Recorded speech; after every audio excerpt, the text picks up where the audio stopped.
한국은행의 충격 보고서라. 이거는 초유의 상황. 일단 여러분 이거를 한번 보세요. 실업률 추이입니다. 실업률 추이. 그런데 한국은행 충격 보고서라고 제가 말씀을 드렸죠. 이 충격 보고서는 무슨 내용이냐. 자연 실업률이 내려갔다는 거예요.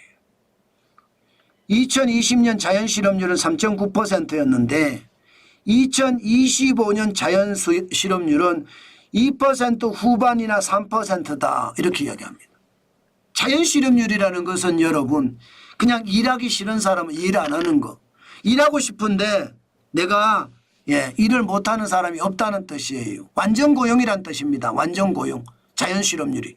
그런데 문제는 한국은행에서 2020년대는 3.9%였는데 지금은 2% 후반에 3%다. 그렇게 생각을 하니까 지금까지의 여러분 지금까지의 실업률 평균을 놓고 계산을 해보니까 이게 자연 실업률 밑에 있으면 완전 고용이거든요.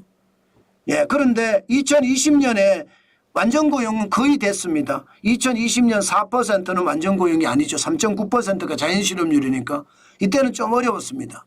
그러나 새로운 지표를 갖다가 대면 어떻게 돼요? 새로운 지표를 갖다 대면 지금 대한민국은 진짜 심각한 실업률이 지금 현장에서는 일어났다고 있다는 거예요. 결국 말입니다. 일하고 싶은 사람들이 다 직업을 못 가졌다는 거예요.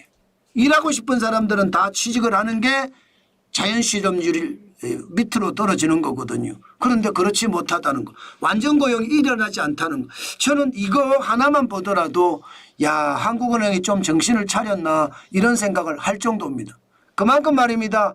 우리 경제 계속 좋다만 했잖아요. 여러분 보시다시피 좋다만 했지 계속 나쁘다고 한 적이 있습니까? 실업률이 여러분 2%면 굉장히 낮거든요. 굉장히. 그런데 문제가 있어요. 뭐가 문제가 있나? 자연 실업률이 왜 낮아졌나? 이제 이것을 고민하다가 보니까 결국은 자연 실업률이 낮아진 게 이게 고령화 때문이 아니냐. 또 저출산의 원인이 있는 것은 아니냐. 이렇게 분석합니다.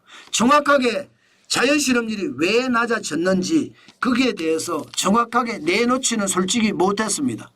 왜냐하면 이것을 정확하게 바꿀 수 있는 게 별로 없어요. 자연 실업률이 낮아졌다는 게. 단지 말입니다. 더 연구를 해봐야 된다는 정도로 발표를 했는데 지금 그렇게 되니까 자연 실업률이 낮아진다는 것은 여러분 결국 실업자가 많다는 거예요. 실업자가 많다. 그리고 이게 비자발적 실업자가 많다는 거. 비자발적 실업자가 많다는 것은 여러분 돈 안 씁니다. 돈 안 씁니다. 왜 돈 안 쓰느냐? 여러분 이거 한번 보세요. 평균 소비 성향이라는 게 2020년에서 2012년까지가 76.5%였습니다. 그러니까 내가 월급을 받아서 세금 낼 거 빼놓고 내가 쓸 수 있는 돈을 처분 가능 소득이라고 하거든요. 처분 가능 소득 중에 실제로 내가 소비 지출에 쓰는 돈이 76.5%였습니다. 그런데 2022년에서 2024년에는 70%로 줄었어요.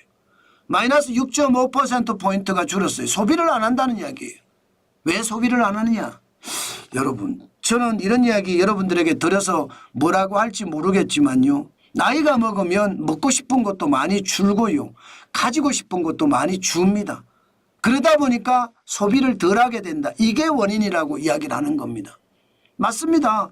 저 역시도 보면 먹고 싶은 것도 많이 줄어드는 것 같고요. 가지고 싶은 것도 굉장히 많이 줄어드는 것 같아요. 그러니까 소비 성향이 떨어진다는 이야기잖아요. 게다가 더 놀라운 것은 민간 소비가 이게 안 늘어나요. 민간 소비가 2001년에서 2012년까지는 확 늘었습니다. 3.2%포인트, 3.6%포인트 늘었습니다. 그런데 2013년부터 2024년까지는 2% 느는 데 그쳤습니다. 그러면 여러분 민간 소비가 마이너스 1.6%포인트 떨어졌다는 이야기잖아요. 저는 여기에서 사실 충격적인 것을 여러분들에게 말씀드리고자 합니다. 무슨 이야기냐. 민간 소비도 떨어지고 소비 성향은 점점 쪼그라지고 있고 실업자는 계속 늘어나고 장사될까요? 야, 저는 이게 문제라고 봐요. 이게 제가 그동안 여러분 구조적인 문제 때문에 소비가 줄어든다.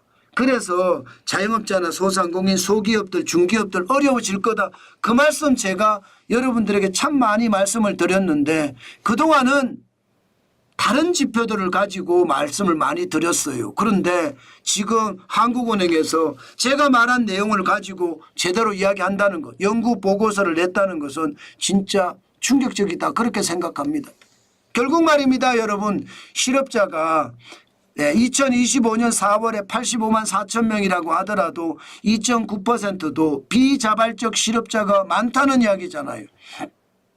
나는 취업을 하고 싶은데 일자리가 없어서 취업 못하는 게 많다는 뜻입니다.